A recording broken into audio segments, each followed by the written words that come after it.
Olá, boa noite a todos. Estamos começando mais uma live do Tributário Atual.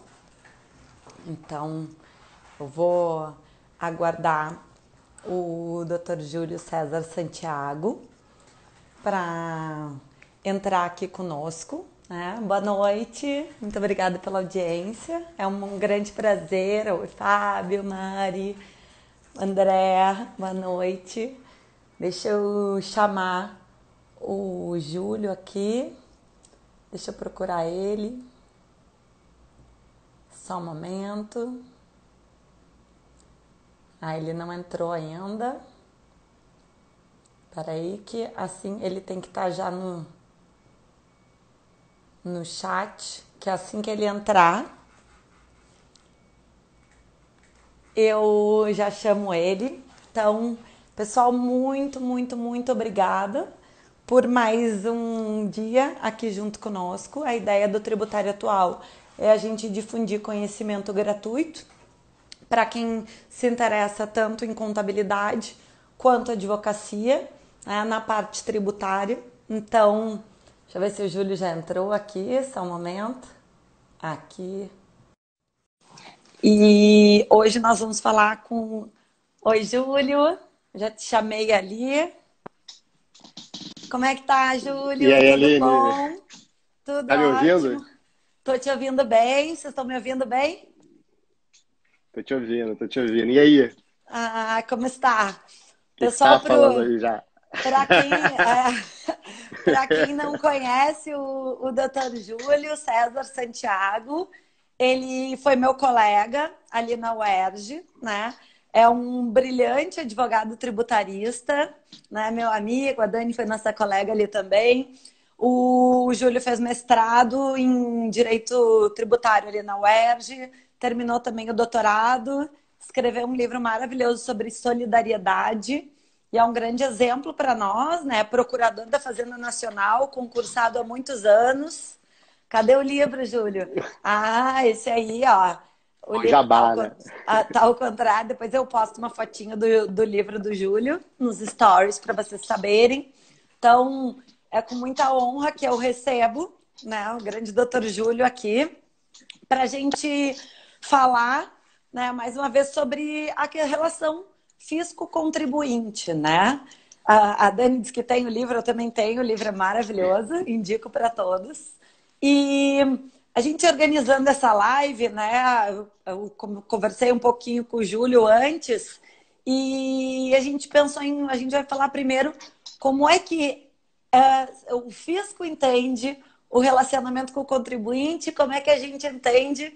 Aqui não, a ideia não é ser um embate, mas Não. como é que é a percepção. Então, vou perguntar primeiro para o Júlio como é que vocês percebem os advogados, porque agora está muito em voga a questão da boa-fé ser provada das empresas para se conseguir transacionar, para uma série de coisas. Então, esse relacionamento eu acho que ele tende a se aproximar. O que que tu acha, Júlio? É, assim, o relacionamento entre... Em primeiro lugar, obrigado aí pelo convite, Aline. Aline, minha amiga aí, né? Grande amiga. Fez, fez mestrado, doutorado ali, né? Eu fiz doutorado e ela tá fazendo mestrado, a gente se conheceu. Eu falei pra ela que ela ia morar no Rio. Ela tá morando no Rio. Tá muito Casada com um bem. amigo do Júlio. Casada com um amigo meu. Tá muito Ah, bem parada no Rio. é. E eu acho assim que o relacionamento entre o fisco e o contribuinte não é um relacionamento tão simples, né? Eu acho que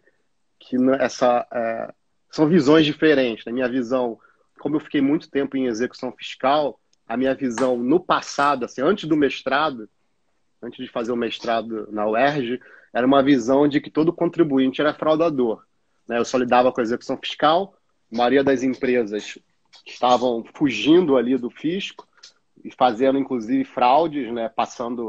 Fazendo sucessão contratual, sucessão acionária, tudo de forma ilegal. E aí isso me deu essa visão muito negativa dos Do... advogados, né? Uma visão muito negativa. Sim. E quando eu fiz mestrado, que eu convivi mais de perto com advogados, voltei para o Rio, eu estava em São Paulo, e aí fui convivendo mais, fui vendo do lado deles também que às vezes o fisco aperta muito, realmente. Mas isso é uma questão de evolução mesmo do direito, assim. Eu posso até depois, vou esperar a sua visão da procuradoria. Eu tinha um amigo que falava que a procuradoria era amigo do mestrado, né? Ele sempre falava isso. Toda vez que eu abria a boca, ele falava isso, que a procuradoria era o lado negro, era o lado negro da força, né? Aquele Guerra nas Estrelas, né? Então falava que a gente era o Darth Vader, que só acabava com a vida deles, né? Mas eu acho que as coisas estão mudando, né? Eu acho que existe esse movimento pelos dois lados, né? Eu acho que até assim, essa questão de aproximação da legislação brasileira com o OCDE e coisas do gênero, a própria OCDE, existe essa conversa fisco-contribuinte, né? Eu acho que tanto o procurador na condição de advogado da fazenda e a gente como advogado do contribuinte, muitas vezes ficava engessado, né? Então, vocês também não tinham muita discricionariedade, mesmo quando via algum contribuinte, eventualmente de boa fé, se esbarrava na questão da impossibilidade de qualquer transação, da mesma maneira que o próprio fiscal da Receita, ele preferia autuar do que eventualmente reconhecer e o contribuinte que vá se defender, porque ele tinha medo. Eu tenho colegas de Receita que tinham medo de daqui a pouco tomar uma improbidade administrativa, acharem que aquilo é uma grande fraude. E o que eu tenho percebido, tanto desde a renovação do pessoal mais jovem entrando no fisco, eu faço quase 20 anos que eu só trabalho com tributário, então eu peguei desde aqueles grandes dinossauros que nem te atendiam, até o pessoal de depois que retorna com uma consulta que tu faz lá e que é muito bacana de ver. Eu sou da turma que ia às 7 da manhã para a Receita Federal para ser atendida às 4 da tarde e estudava para a faculdade lá.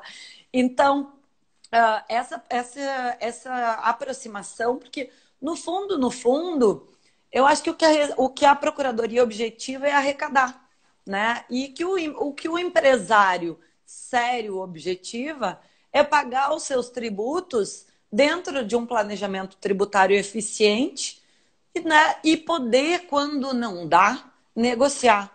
Eu sou super a favor disso né? Existem sim, e é muito bacana. E eu acho que essa aproximação ela é muito importante, por isso que eu estou achando tão legal essas nossas conversas, assim, advogado, procurador, porque a Dani, a gente teve a live da semana passada sobre essa questão toda de psicologia do contribuinte, com psicologia fiscal, né? O teu livro aborda a questão de solidariedade. Então, o que seria para o pessoal entender o que é a solidariedade, Júlio? Diz para nós. Na verdade, isso que você falou, assim, é importante até a gente ressaltar essa mudança de comportamento tanto da fazenda pública quanto do contribuinte. Isso vem ao longo dos anos. Se a gente pensar no nosso sistema tributário, nosso direito tributário é muito novo, ele vem da década de 60. Antes disso era apenas imposição, né? Você fazia empréstimos compulsórios e não devolvia o dinheiro para o contribuinte. Então você tinha uma instituição muito baseada na hierarquia e na autoridade. Isso na década de 60. Então o relacionamento entre o fisco e o contribuinte era baseado na hierarquia e na autoridade. Então o contribuinte, até para se preservar, e aí falando um pouco de contencioso tributário, o contribuinte, até para se preservar, e o nosso direito tributário também, acabou adotando uma postura muito formalista de análise da lei. Então, o que importa é saber o que está na lei e o que está fora da lei, o contribuinte pode tudo. Então, esse relacionamento do contribuinte e fazenda, ele começa aí, nessa visão de que, olha, você só vai me tributar o que estiver expressamente tudo detalhadinho na lei. Fora disso, eu posso tudo. E a fazenda, é óbvio, como você falou, ela depende de arrecadação. A gente, claro, a gente não mantém um Estado social sem dinheiro, e o dinheiro tem que vir de algum lugar. Se a gente não tem um Estado empresário, o Estado não é empresário, então ele tem que participar da economia de alguma forma, e a forma que ele participa é dando infraestrutura e retirando uma parcela da economia em forma de tributo para poder devolver para a sociedade. O que aconteceu é que, com tanto formalismo e preocupação com a análise da lei, do que tem escrito detalhadamente na lei, acabou fazendo com que o Estado também aprendesse uma forma de detalhar tanto que o contribuinte ficasse amarrado. E aí você se desenvolve aí uma ideia de libertação, enquanto tributo, como dizia lá o Ricardo Lobo Torres, tributo como preço da liberdade, onde o tributo era, onde a legislação era a minha liberdade, ela passou a ser, como diz o Marco Aurélio Greco, uma dominação. Então eu passo de uma liberdade, eu pago o tributo para ser livre, e agora eu pago o tributo, nessa fase depois da década de 60, 70, 80, eu pago o tributo para ser dominado. E é interessante que eu estava escrevendo ontem, dentro dessa ideia de dominação, né? Eu estava escrevendo um artigo ontem, e ainda pretendo finalizar ainda, é que houve uma época, em 2002, o sistema de PIS/COFINS, de PIS, ele foi editado, né, a Lei 10.637, ela foi editada dia 31 de dezembro, no Diário Oficial Extra, para você ver a ideia de... Para poder, anterioridade. Não tem surpresa para o contribuinte, entendeu? Quer dizer, o Estado ali edita uma norma 31 de dezembro, onde vai, no ano seguinte, em 2003, inaugurar todo um sistema novo de PIS, que depois foi expandido para COFINS.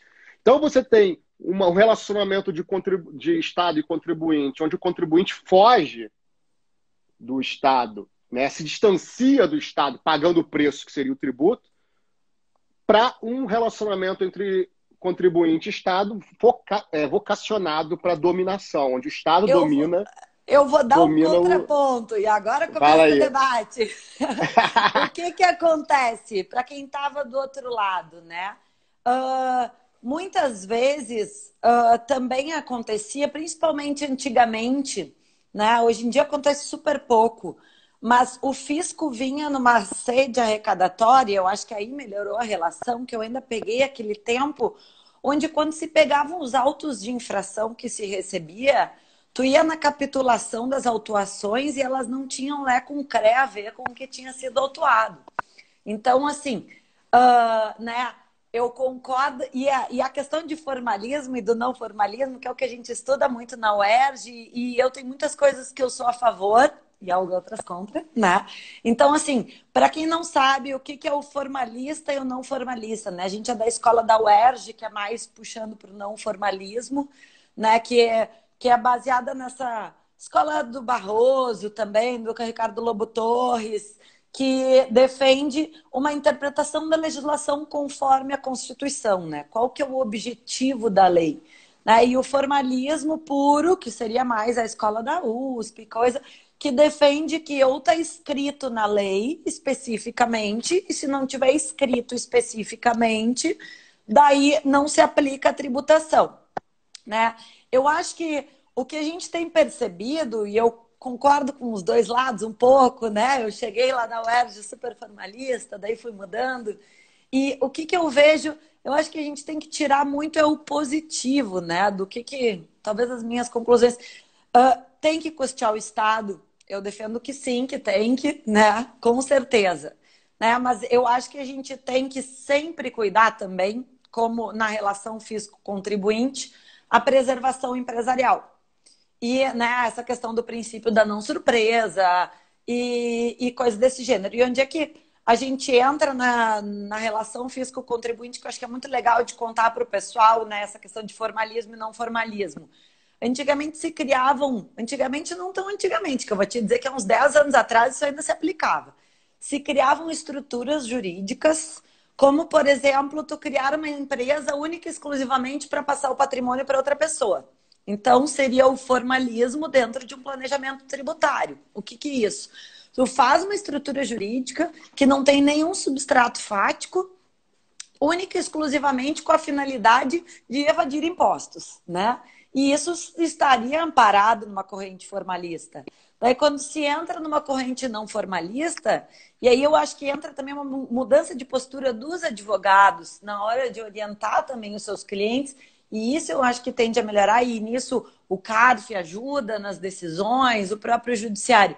Que, então tem casos que é meramente para fugir de tributação, né? Tem casos que daí eles beiram aquela linha mais tênue, que aí eu acho que é quando entra a discussão válida e super saudável num debate jurídico, né, de qual é o limite entre a elisão e a evasão, né? Então, assim, né, esse é um limite muito tênue em determinados casos. Então, em determinados casos, a fraude está clara.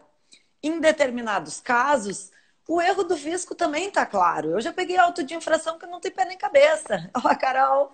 Então, assim, eu acho que essa questão do relacionamento, né, da questão da discricionariedade de o procurador poder ver o lado dele não, né, da fazenda, e o advogado poder ver o lado do seu cliente, quando principalmente agora nessa questão de legislação da transação, e é isso que eu queria te perguntar principalmente, assim, o que tu acha disso?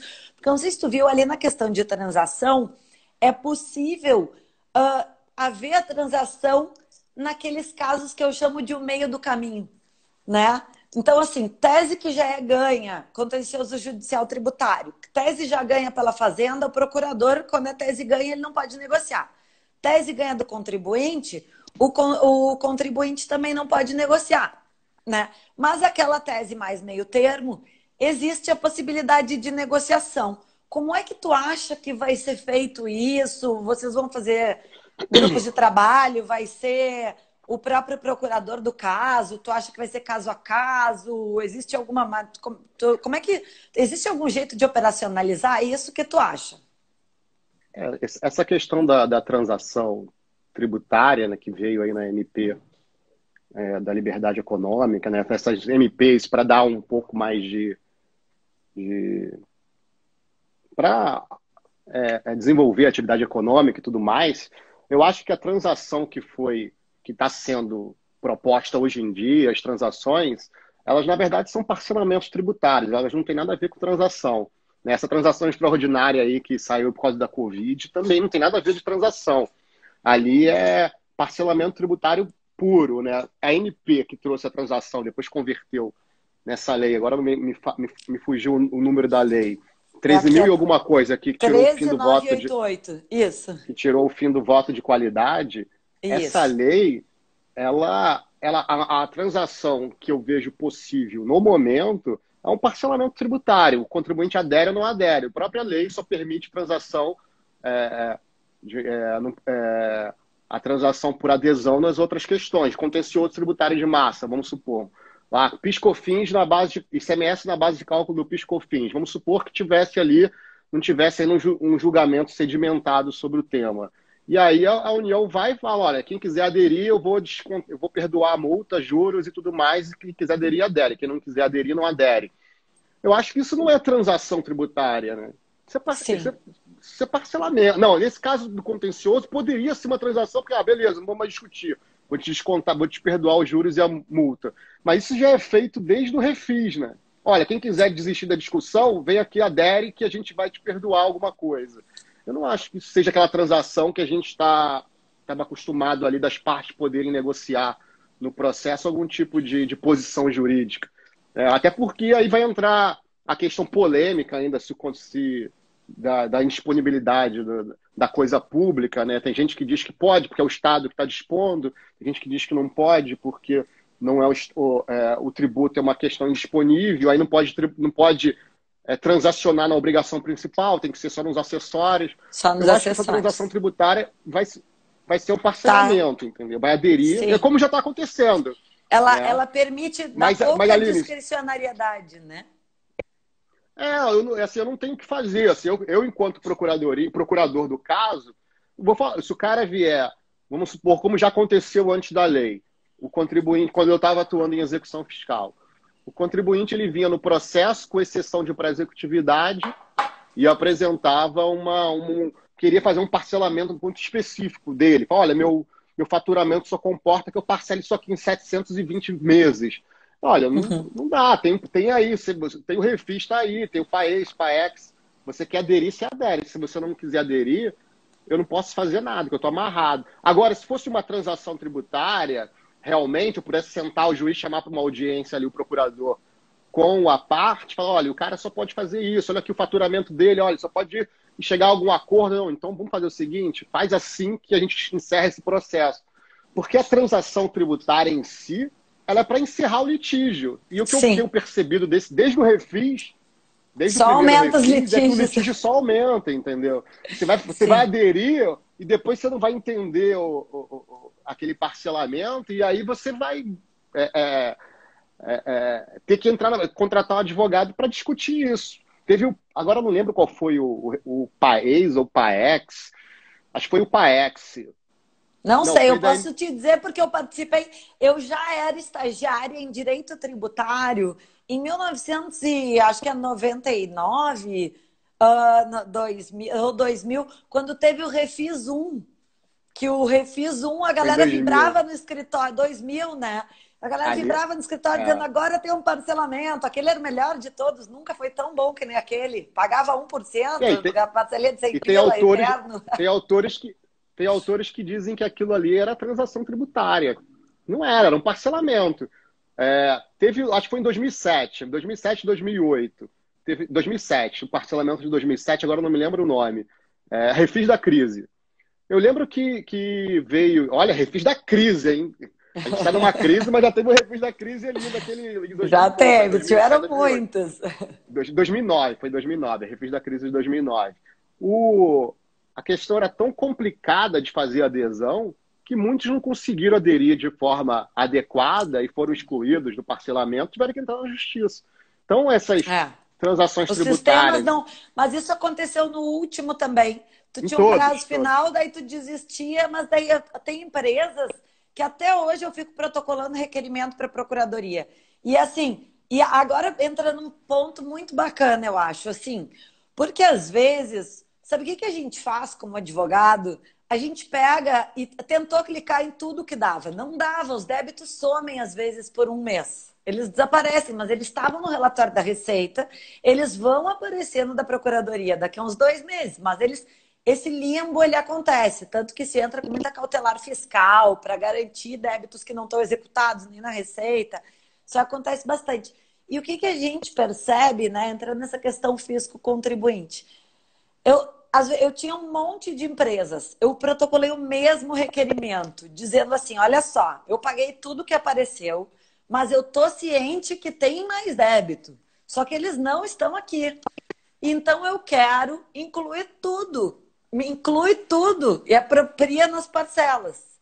E daí protocolei o mesmo requerimento. Dependendo da mão do procurador que caiu, alguns eu tô com negativa, pagando parcela maravilhosa. Os outros a gente está na justiça até hoje brigando.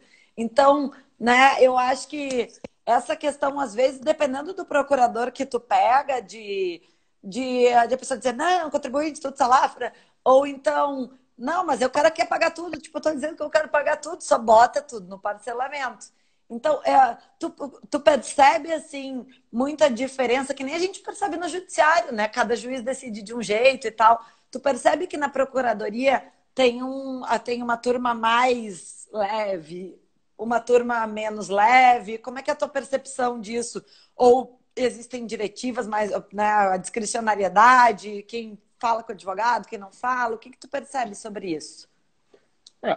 A procuradoria ela se movimenta muito por normas internas, né? Até para receber advogado, existem normas internas de como que o procurador deve receber o advogado, né? Existe um agendamento. Mas, realmente, assim como no judiciário, na procuradoria é a mesma coisa. Se o procurador não quer falar com o advogado, embora eu ache que ele devesse, às vezes, né? Nem sempre tem que falar, porque não tem o que falar, às vezes vai só todo mundo perder tempo. O que eu vejo fazer, como eu já vi no judiciário também, é a pessoa se livrar logo do processo. Não, vou me livrar logo do processo, porque assim a parte vai lá para o judiciário ver. Mas isso é um comportamento, assim, não estou dizendo que é um comportamento certo ou errado, também não vou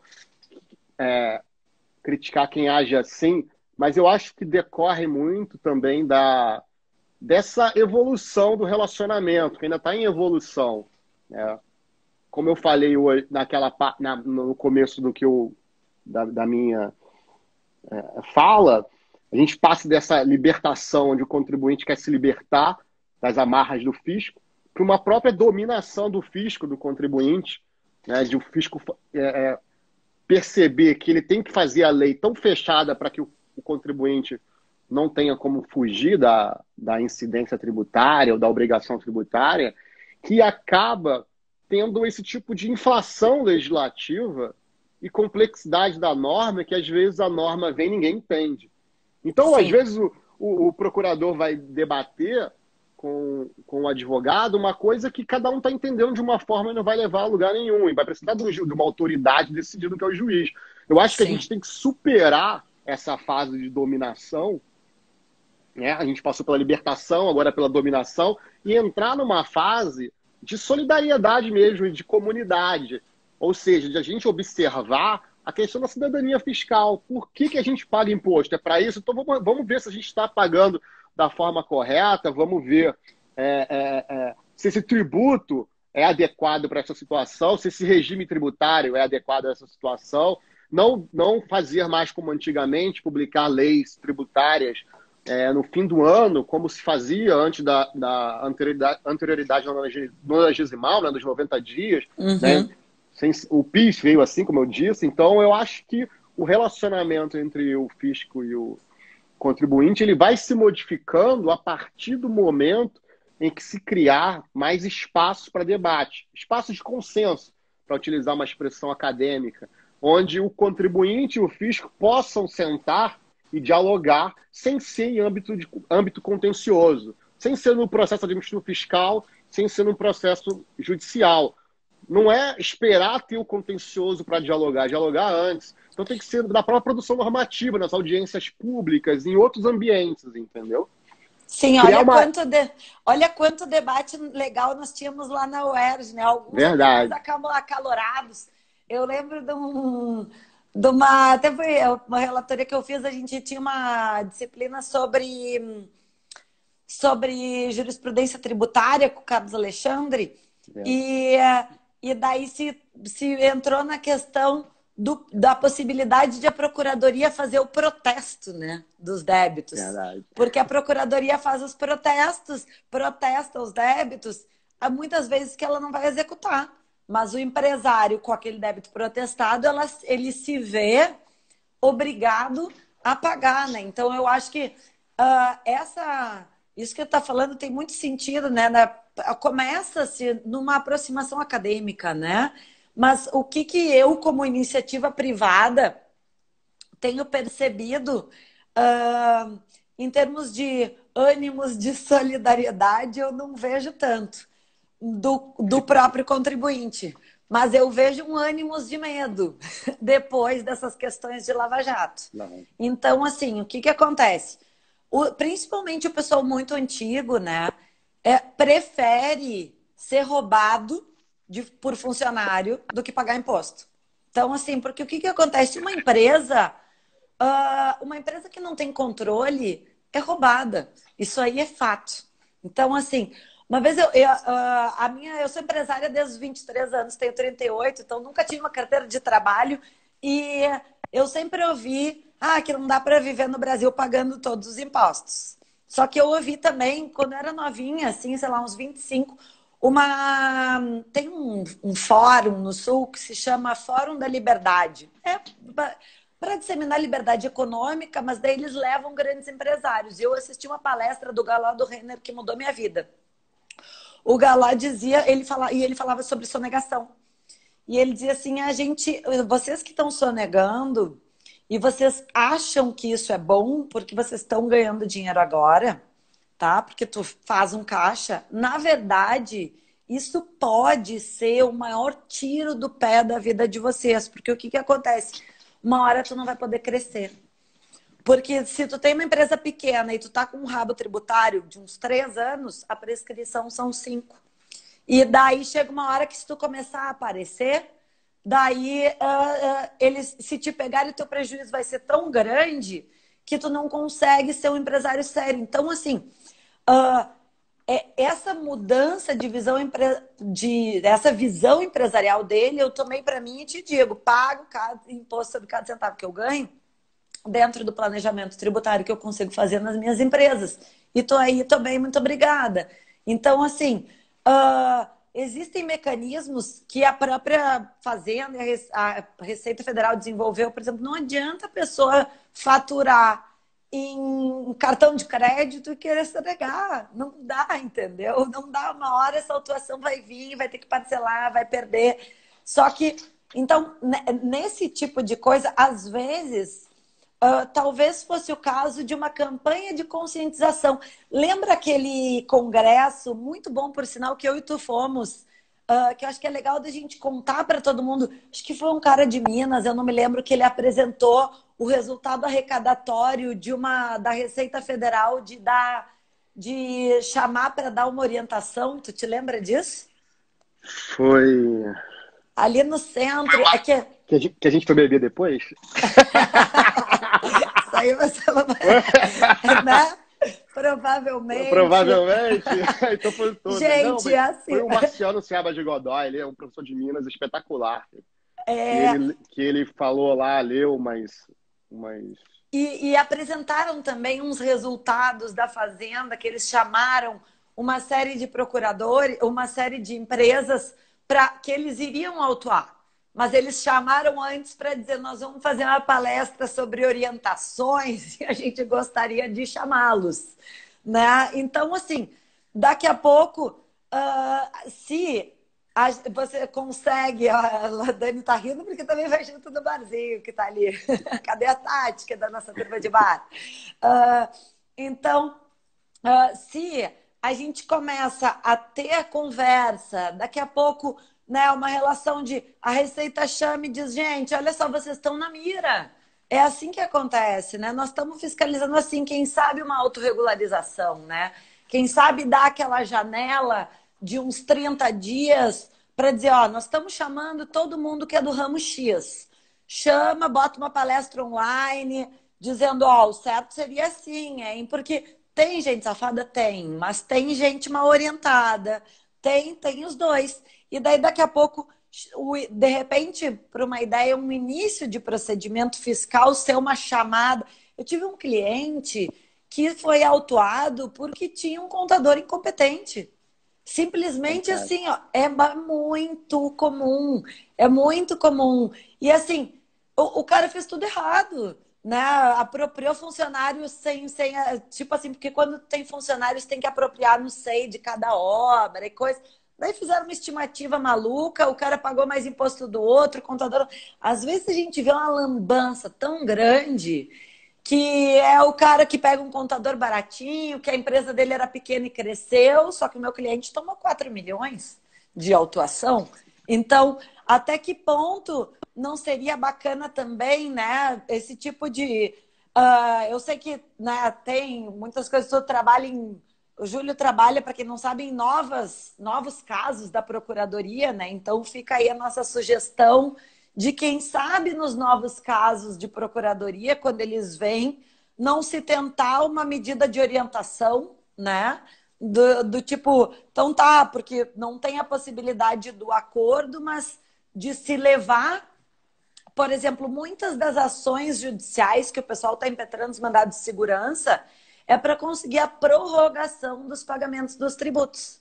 Por quê? Porque o pessoal não está dizendo que não quer pagar. Está dizendo que agora não dá. E daí, e um elogio de dizer que é muito bacana. Por exemplo, assim, agora a portaria 201 do Ministério da Economia, que saiu ontem, eu até postei ali no feed. As parcelas de parcelamento, porque de quem está honrando essas coisas, né? Agora tu fez assim, tá dando retorno. Agora voltou. Não. Não? Tá. E daí, falar, as parcelas de maio passaram a automaticamente ter um vencimento para agosto. As parcelas de julho em outubro, de junho em outubro, e as parcelas de julho foram para dezembro. Porque até que ponto, no momento que vocês começam a ter um monte de demanda, não seria melhor dizer, olha só, o custo que a Procuradoria está tendo para fazer todas essas defesas para prorrogar um pouco os impostos, né? Então, porque eu também acho injusto só quem tem um advogado bom conseguir, porque tu sabe que é isso que acontece, né?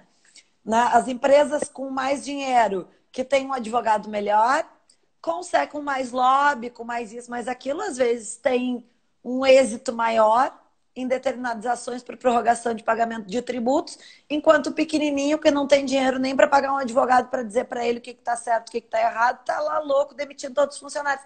Uma amiga minha que é dona de restaurante em Porto Alegre mandou hoje num grupo da gente que 20% dos restaurantes em Porto Alegre fecharam. 20%.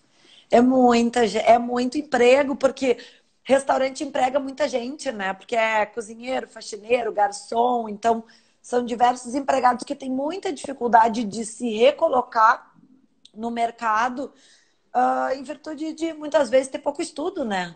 Então, né, entra no online, a recolocação de quem trabalha nesses empregos que exigem um pouco menos de estudo, mas muito trabalho duro e braçal.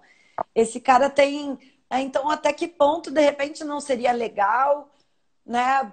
Falar, ó, tem X ações disso, X daquilo outro. Será que não se consegue levar isso para o ministro da Economia e dizer, olha só, a Procuradoria, um advogado do nível de um bom procurador, isso deve custar para a Procuradoria uma grana. Então, até que ponto não vale a pena pegar essa força de trabalho tão qualificada e levar para uma outra coisa e daí faz um acordão de prorrogação de tributos, mas daí valendo para todo mundo? O que tu acha? Tu acha que isso é viável? Vocês têm esse tipo de conversa? Na verdade, isso que você falou dessa questão jurídica do advogado que consegue, o advogado que não consegue, né? O advogado grande, o advogado pequeno, a empresa grande, a empresa pequena. Eu acho que isso é muito. Esse ponto que você falou é muito importante de realçar, porque você muda o espaço do debate para um ambiente onde não se deve debater. Quando o contribuinte, e aqui, hoje mesmo acabei de fazer aqui uma contrarrazão aqui em mandado de segurança, uma apelação, e já vou ter que voltar aqui para uma outra, assim que acabar aqui a live, que é justamente isso. Grandes empresas, não são empresas pequenas, são empresas bilionárias, muitas vezes com muitas dívidas, que vão ao judiciário para poder não pagar o imposto. Né? Não é prorrogar, não, é não pagar. O argumento olha, não quero pagar imposto enquanto tiver a pandemia. Assim, ponto. Mas daí é injusto, por que o pequeno não paga? Justamente. A moratória tem que ser para todos daí, né? O argumento é esse. O que eu quero dizer com isso? Que o debate é transferido de uma política fiscal que deve ser conduzida pelo Poder Executivo e o Legislativo, você transfere para um juiz que não tem essa visão macroeconômica. Então você não pode chegar e dizer que uma empresa bilionária, ou hoje no Brasil, a gente está chegando a 6 mil casos, 6 mil processos só relacionados à Covid, com mais de 50 temas variados. Aí. Argumento de tudo quanto é tipo, inclusive o argumento de que, olha, se eu tiver que pagar tributo, a minha empresa vai quebrar. Sim, todos foram afetados pela pandemia. Não foi só a empresa bilionária, mas o pequeno comerciante, a padaria da esquina, que não pode mais vender o café com leite ali na hora, o cabeleireiro que não pode abrir o salão, a academia de ginástica que não pode mais abrir, né? Não deveria, pelo menos. Então, nesse ambiente de pandemia, todas as empresas foram afetadas de alguma forma economicamente, algumas mais do que outras. E esse tipo de política fiscal, ela tem que ser tratada no espaço que nós elegemos para tratar de política, que é o executivo e o legislativo. Então, um juiz dando uma liminar para uma empresa dessa para ela não recolher milhões de tributos no momento de escassez, ela ganha uma vantagem competitiva muito grande contra seus concorrentes. Então, a gente não pode esquecer que o tributo ele não é mais só aquela visão antiga, formalista, de é um valor que eu recolho para um sistema arrecadatório. O tributo, a tributação em si, ela influencia, inclusive, o aspecto concorrencial. Uma empresa pode ganhar uma posição de vantagem em relação a uma outra que estava querendo crescer, mas não vai crescer porque, de repente, não conseguiu a liminar no judiciário para não pagar mais imposto. E não pagar imposto nesse momento de crise econômica, você sai numa vantagem muito grande em relação a quem está pagando. Assim, o ambiente... Não, fala, termina, Gil. Não, o que eu ia falar justamente é isso. O ambiente democrático para discutir política fiscal não é no judiciário. é no executivo e no legislativo. Como está acontecendo, várias portarias estão prorrogando tributos, estão prorrogando parcelamentos, mas para todo mundo, na medida que as coisas vão acontecendo. Porque se ninguém pagar imposto, acaba o dinheiro. Não, eu vou ser sincera que eu fiz essa observação em que pese seja contra a advocacia, né? Logo que isso começou, eu disse, olha, eu não estou vendo a questão da moratória e da prorrogação, eu acho que não compete a um juiz dizer isso, né? Então, vou ser sincera, muita gente me pediu para entrar com essas ações, eu não entrei, né? Porque eu não concordo, né? A gente, depois de uma certa idade da carreira, graças a Deus, dá para escolher o que a gente quer fazer ou não. E daí, só que, e realmente, eu acho que isso é uma questão de política fiscal, principalmente nessa questão, né? Quem vai conseguir a prorrogação a mais, justamente estão sendo as empresas grandes. Mas eu estou achando bacana a postura do Ministério da Economia de se antecipar e estão prorrogando, né? Então, eu acho que o válido dessas ações está sendo que, como elas estão movimentando o judiciário, elas estão dando um alerta para o Ministério da Economia. Olha só, tá acontecendo isso, dá um jeito. Né? Então, eu acho que essas ações elas são válidas, estão sendo. Eu acho que no Supremo vão derrubar tudo. Não, eu acho muito difícil. O Supremo, só que até lá, se tu caiu na mão de um juiz que prorrogou por uns meses, tu conseguiu. Só que depois cobra com multa e juros. Então, o pessoal está todo discutindo assim. Eu acho que no final essas ações têm pouca chance de êxito. Mas eu acho que a questão de conversa fisco-contribuinte. A questão da conversa fisco-contribuinte, ela é legal de acontecer se vocês tiverem acesso ao Ministério da Economia, né? De daqui a pouco faz um grupo de trabalho e diz, olha, tem muita ação assim. Deixa eu só dizer, o doutor Fábio Cury, nosso presidente da Comissão de Direito Tributário ali da OAB da Barra, que eu tenho um grande prazer e orgulho de participar, advogado que eu admiro muito. Na questão, ele só perguntou da questão da lei da transação, por que ela não abrangeu os créditos tributários judicializados, né, doutor Fábio? Eu até fiz na questão do contencioso tributário, eu até tenho umas observações aqui, tá? Ela tem a previsão a lei fala da transação no contencioso tributário de relevante e disseminada controvérsia. Então, eu acho que é um início, né? Eu acho que a própria.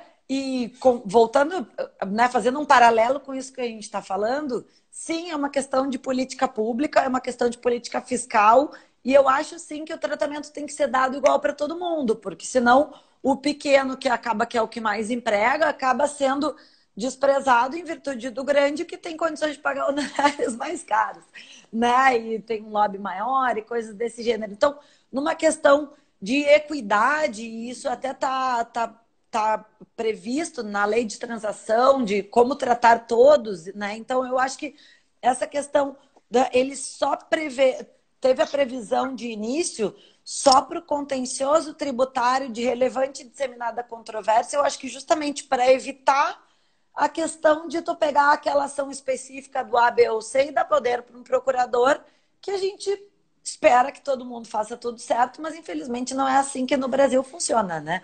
Então, tem os bons e tem os ruins, que nem na iniciativa privada. Então, eu acho que esse início de ensaio, de conversa, né, proposta, onde, né, essa é a minha percepção como advogada, onde automaticamente o Ministério da Economia prorroga sem ter um mandado de segurança específico, né, analisando as diversas ações. Prorroga o vencimento dos tributos para tentar preservar emprego, onde se prorroga, porque eu que também sou contadora e também tenho escritório de contabilidade, além de advocacia, né, da minha família, tenho escritório há muitos anos. Escrituração contábil fiscal e escrituração contábil digital, o pessoal estava ficando bem louco agora e não estava prorrogando os prazos, só que eu já tive funcionária que ficou um mês em casa porque estava com febre, suspeita, graças a Deus não era coronavírus, mas era hepatite, entende? Então, né, e daí as pessoas estão ficando doentes, elas não querem ir no médico, a pessoa, primeiro sinal, tu diz, vai para casa e não faz nada, porque tá todo mundo com medo, o pessoal está tentando se adaptar ao home office, né? Eu já fazia muito home office há muito tempo, mas tu também faz bastante, eu sei, Júlio, quem já está habituado. Mas quem não estava habituado sofreu, está sofrendo nesse início, demora para conseguir produzir. Então, eu tenho visto de uma maneira bacana, né, essa aproximação. E eu acho que toda aproximação, mesmo quando você está na esfera privada, ela começa devagarinho. Né? Eu não chego propondo um acordo para uma outra parte com tudo que eu quero. Eu vou propondo, né? E as pessoas vão tentando. Como quando você está falando um grande volume de dinheiro, uma grande massa de contribuintes. Então, eu acho que eu tenho visto positivamente no sentido de, então, tá. A pandemia foi uma porcaria, tá todo mundo louco dentro de casa, né? A galera não tá produzindo do jeito que dá, mas ter esses alívios, eu acho que eles até podiam ter sido dados no início, né? Gente, olha só, realmente lascou, ninguém vai conseguir trabalhar nos próximos meses e nós vamos prorrogar os tributos por X, pelo período X. Aí vamos usar as reservas, vamos pegar empréstimo. Né? O que eu acho que está faltando alinhar é justamente que daí vai conversar. Como é que e por que está só os grandes e não está os pequenos? Porque o que acontece nesses créditos vantajosos? Tá ok, isentou IOF. O que acontece? O pequeno deve pra cacete, ele tem nome sujo no banco e daí ele não consegue empréstimo. Entende? Eu acho que, né, daí a transação, tá? Grandes transações, mas daí o pequenininho, daí o simples e o fundo do miserável lá que tá botando desemprego, que ganha meia dúzia de pila ali, esse aí não entrou. Eu entendo, né? Essa fica a minha crítica dessa legislação. Eu Acho que é acho que porque ela. acho, só para te interromper numa coisa, acho assim, eu, salvo engano, acho que o Simples teve uma prorrogação também, logo no começo, não teve? Não, a prorrogação de vencimento, sim. Sim, O não teve? simples, o fundo de garantia, esses Então, tributos estão todos prorrogados, né? Os de agora. Por isso que não deve estar tendo nem ação, né? Nesse sentido. Então, diversos tributos foram prorrogados, né? O que acontece? As linhas de crédito que foram autorizadas por isentar IOF, coisa do gênero, quando se é pequeno e mais endividado, não se tem acesso a banco. sim. Porque tu tá no SPC, né? Então, e esse é o grande empregador, e esses muitas vezes são os grandes São os que empregadores. Então, desempregam. e é os que não devem nada, que eu não sei quanto é o impacto na fazenda, mas deve ser pouco, porque paga pouco por mês, não deve impactar muito na arrecadação. Tô Na falando no verdade, chute. a Procuradoria da Fazenda Nacional, assim, até uma questão de informação para quem estiver assistindo, tiver interesse, no site da Procuradoria da Fazenda Nacional, existe lá um relatório anual que se chama PGFN em números. Então, ali você tem os números da PGFN no sentido de arrecadação, de contencioso. Por exemplo, quem mais deve tributo num trilhão de passivo que tem para ser cobrado são grandes devedores. Não é o pequeno. Quem mais deve são grandes devedores. São grandes empresas devendo bilhões, milhões, assim, valores altíssimos. Tanto que na divisão que eu tô, até no passado eu atuava só em execução fiscal. A partir desse ano, do começo do ano, é que eu passei para a divisão de acompanhamento especial. E essa divisão de acompanhamento especial é de defesa. Ela defende a União contra, em face de contribuintes que querem retirar algum dinheiro, repetição de indébito, dizer que o tributo é incondicional. E só no passado, a defesa, salvo engano, agora não sei se foi 19 ou 2018, a defesa evitou 217 bilhões de reais que saíssem dos cofres públicos para algum contribuinte que está alegando alguma inconstitucionalidade para não pagar tributo, às vezes até alguma questão que já foi pacificada, mas ele está tentando trazer de volta para ver se ganha no Supremo Tribunal Federal, para ver se reaviva a questão. Então, assim, Essa é a nossa parte. são poucos procuradores nessa divisão, em termos nacional, né?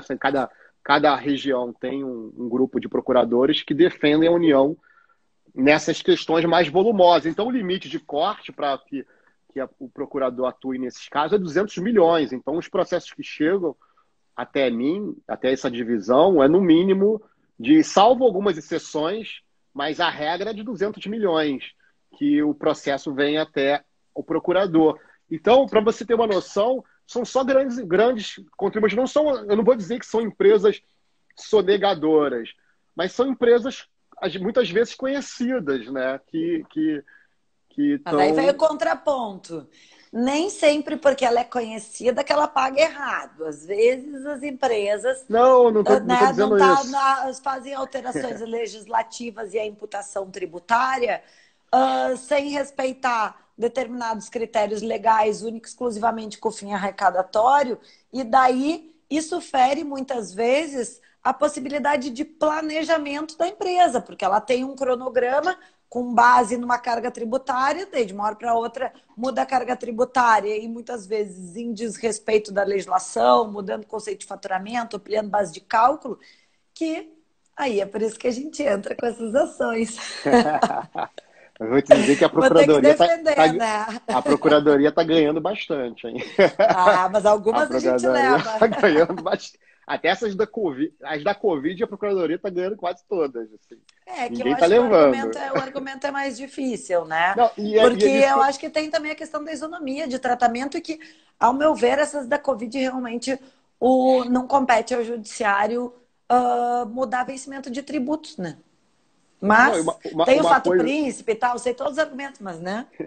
Não, assim, uma questão até jurídica assim, que eu vejo nessa mudança de postura do contribuinte, dessa evolução que eu falei lá do formalismo para uma visão atual, é que o contribuinte hoje, antigamente, o ataque era sempre a formalidade da lei, né? A lei é inconstitucional, porque não pode, decreto não pode tratar disso, medida provisória não pode tratar Sim. daquilo, a lei ordinária não pode fazer isso, a lei complementar não pode fazer mais aquilo.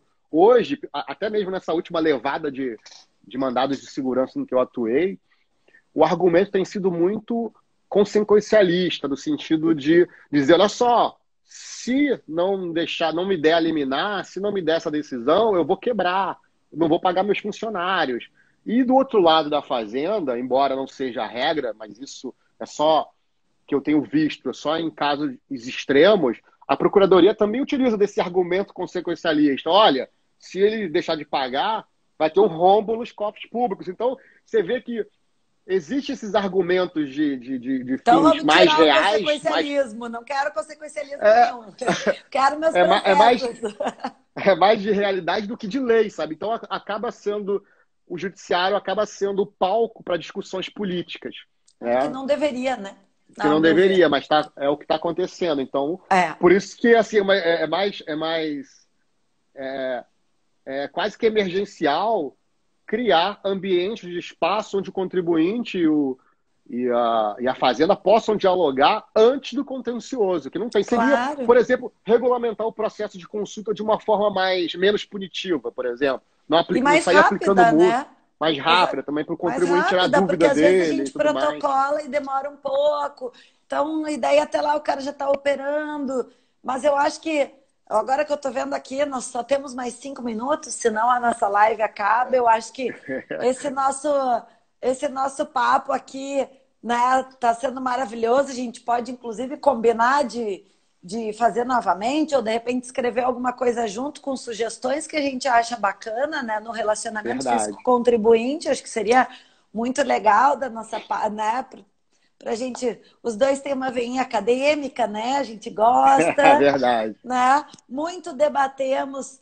A Liliane perguntou se, vou deixar gravado, se o André, meu marido, está gravando, a melhor amigo do Júlio. Então, se o Júlio nos autorizar, a gente coloca no Autorizado. YouTube, né? Nós estamos vendo como é que funciona a questão tecnológica, tem que dividir em 2 vídeos, porque eu tentei subir, a gente tentou subir o vídeo da Dani e não conseguiu. É mesmo. Né? Acho que a gente vai ter que cortar para diminuir o peso dos vídeos.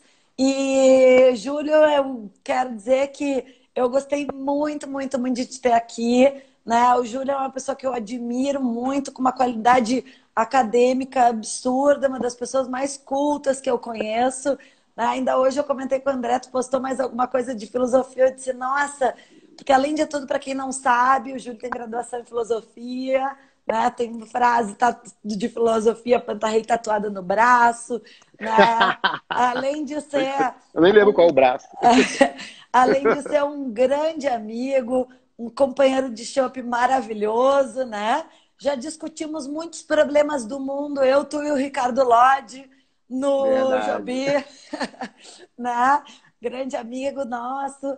Então, quero te agradecer imensamente. Eu tenho um grande prazer em te ver nessa época de pandemia, porque normalmente a gente se vê ao vivo, né? Ao vivo, né? E quem sabe a gente não escreve alguma coisa bacana com ideias para melhorar a relação físico-contribuinte. A gente também te adora, a Dani é procuradora também da nossa turma de UERJ, né? É a Dani aí, Dani. Dani, o pessoal Olha, todo. eu que agradeço, Aline, eu agradeço aí o convite e vamos com certeza fazer projetos, mais projetos juntos aí, eu, você, Dani, todo mundo aí, galera que tá sempre junto aí. Ah, Obrigado aí. muito obrigada. E, pessoal, muito, muito obrigado pela presença de vocês. A gente faz isso de coração. Muito obrigada pelos parabéns. Quem tiver dúvida, pode mandar no direct, né? Quem não conseguiu mandar aqui, quem tiver sugestões, a gente está aberto. Eu e o Júlio somos amigos e a nossa ideia, né? A nossa academia a ideia é a gente melhorar o mundo de algum jeito, né? A gente não sabe exatamente como, mas um dia Como? a gente vê. Isso aí. Tá bom? Então, Júlio, grande beijo. Pessoal, muito, muito, beijão. muito obrigado pela presença de vocês. Grande beijo. Tchau, tchau. Tchau.